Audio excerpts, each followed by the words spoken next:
All right, guys, what's going on? So, absolutely massive news breaking today, and it was just way too much to keep up with. So, I'll try and summarize as best I can in a couple of minutes. The biggest news, obviously, was the drop of the Epstein files, in which the Department of Justice finally released. It looks like about half of it. So apparently there's like close to 6 million files, and they released up to 3 million. And in this, it's the accusations are insane.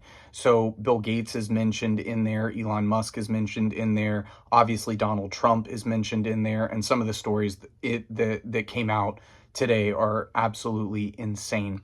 So apparently Bill Gates requested like antibiotics at one point from Epstein because he contracted an STD, and he wanted to slip them to his wife Melinda without her knowing.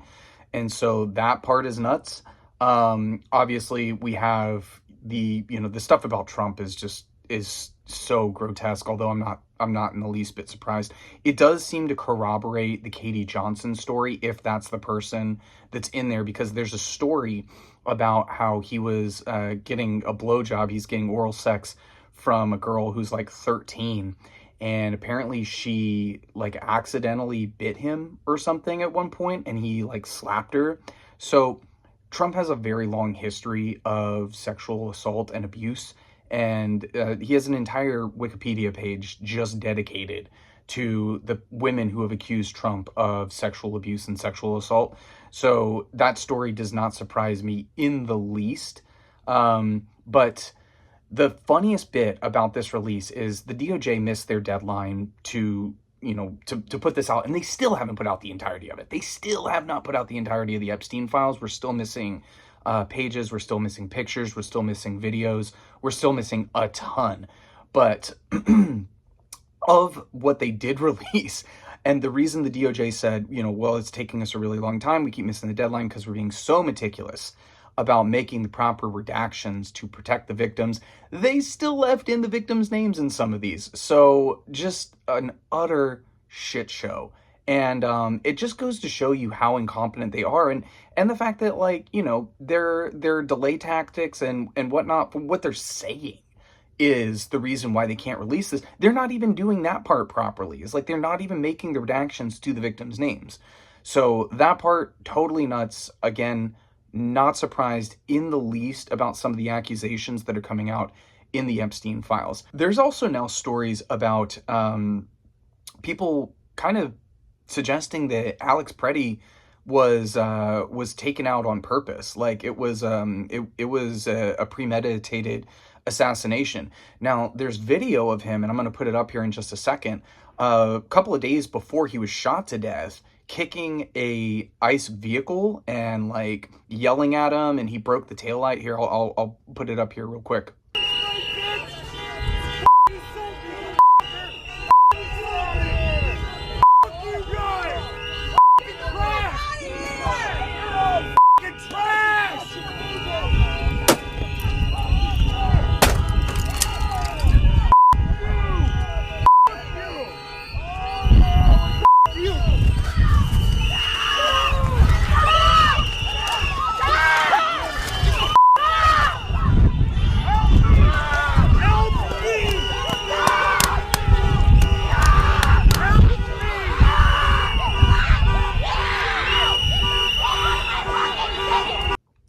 So obviously not a great look for, the guy who literally when he was shot to death, he was not doing anything wrong. But the theory goes that like, because of the fact that he had run into him in the street a few days before he was shot to death, they knew who he was, they had his number, and they came over and took him out on purpose. Now, there's some other stories saying that one of the reasons why he was shot to death is because some guy came up, and you can see this on the video, took the gun off of his hip that was holstered. He never took it out. The whole time, all he was doing was holding a cell phone. This was after they sprayed a whole can of pepper spray in his face, and he was getting jumped by like at least 5 or 6 ICE thugs. And somebody yelled gun, and I'm assuming that was after he took it off of him, and that's when the shots happen. But there are people who are saying like, no, I think he got taken out on purpose. And I don't know if that's all the way true, but it's also not super tinfoil hat if you think about the fact that like he had a run in with them, the video is there, and so they knew who he was. And there's also stories now of ICE keeping like records of people that they encounter, and they've even had ICE agents on camera who are recording protesters, and they're telling the protesters that yeah, you're going in a little ICE database so that we know who you are and we can track you and stuff like that. Really scary stuff. On the note of ICE, which this has been a long time coming, the protests are working, the public outcry and the public perception of what's going on in Minneapolis is so bad that it looks like Stephen Miller might be getting thrown under the bus. So there was this story about, obviously Kristi Noem, head of DHS, and she's coming under a lot of fire for what ICE is doing. And she basically said, in a statement that like all of the stuff that I've done and all the stuff that I've said was at the direction of Trump and Stephen Miller. Now, Miller is the most ideologically fascist, I think, of anybody in the administration. And while Kristi Noem, as the head of DHS, her title kind of technically outranks Stephen Miller, everybody understands that Stephen Miller is really the one who is calling the shots with a lot of this stuff. People joke about him being Mr. Prime Minister, and he's one of the shadow presidents who's really running the government for Trump because, as we all know, Trump is notoriously lazy and doesn't actually want to do the job. And so he sort of just delegates this out. And Stephen Miller is the one who is coming up with the statements. Like whenever Alex Pretti was shot and they found a gun on him, they immediately went to, he was there to try and try and kill ICE officers. And same thing with Renee Good. When she tried to drive away from him, they immediately said, well, she tried to hit them with her car. So Alex Pretti had a gun on him legally. He had a concealed carry permit. None of that's illegal, but they immediately go to, he's a domestic terrorist. And whether you agree with the fact that he kicked the taillight out of that car, he shouldn't have done that. The punishment for that is still not death in the street. And so it doesn't justify it at all in the same way that Renee Good trying to get away from them, or like, having her car in the way of what they were doing, impeding their operation, whatever the fuck it is that their excuse is, that does not justify killing her, shooting her in the face. And so what's interesting is Kristi Noem basically had said, like all the stuff that I've said when I called all these people domestic terrorists, I did that because Trump told me or because Stephen Miller told me.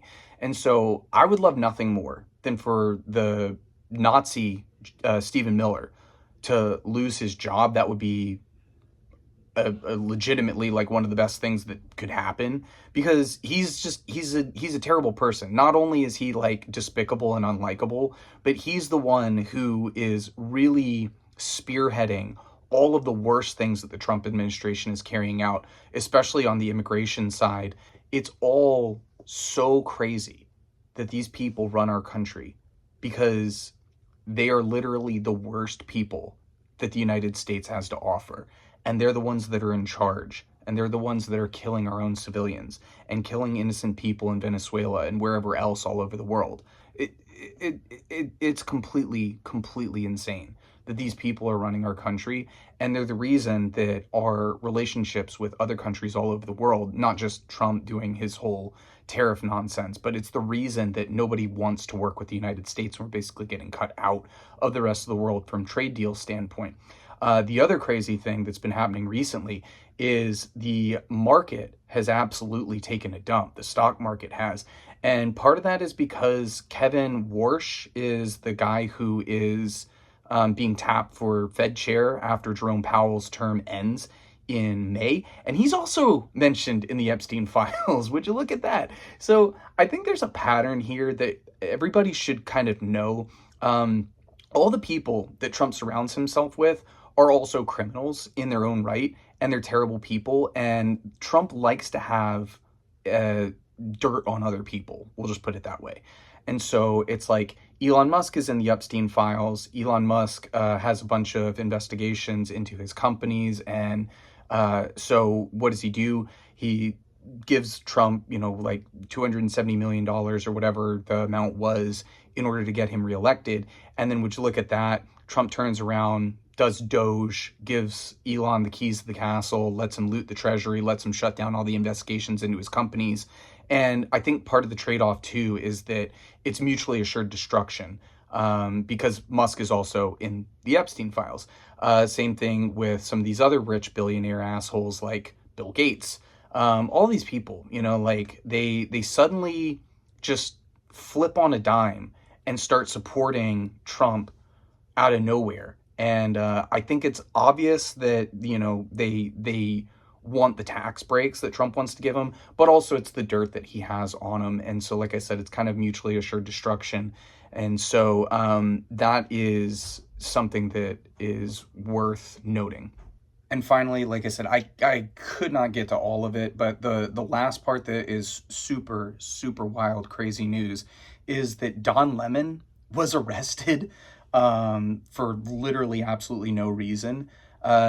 They have nothing on him. They just decided to arrest him, and I think that a big part of this is just a scare tactic. It's a campaign of fear, in the same way that like Trump said we're going to go after Letitia James for